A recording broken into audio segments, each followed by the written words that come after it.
Hello guys, welcome back. So as we have already completed our first challenge, let's take up our second challenge now, which is use numbers, currency and percentages in formulas. So once if you launch your playground, let's click on this gear icon followed by setup.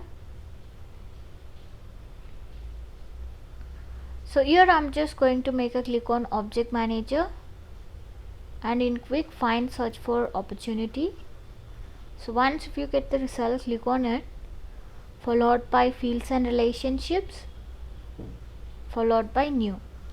And here I'm just going to select number as its data type, which is right over here. So once if you select number, click on next. Let's copy your field label.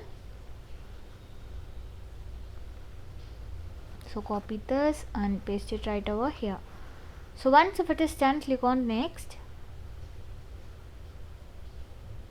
followed by next, followed by save and new. As we are going to create one more field, we are just going to choose save and new.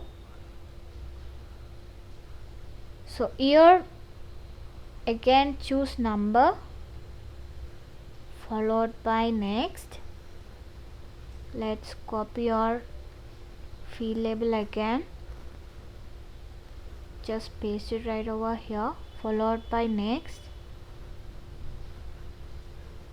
followed by next, followed by save and new again. So we are going to create one more again. So now choose formula, so which is right over here, followed by next. Let's copy our field label, which is cylinder volume, and paste it right over here. So for this formula return type, we are just going to choose number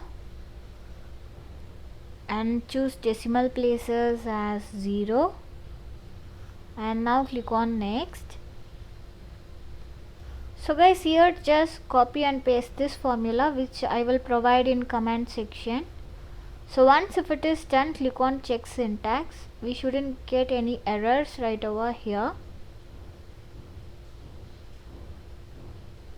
So here it says no syntax errors, so we are good to go. And now click on next, followed by next, followed by save. So that's all about this challenge. Let's go back and click on check challenge. So yeah guys, we have successfully completed our second challenge as well. Remaining challenges will be available in the same playlist. Do check that. See you all on next video. Until then, bye bye.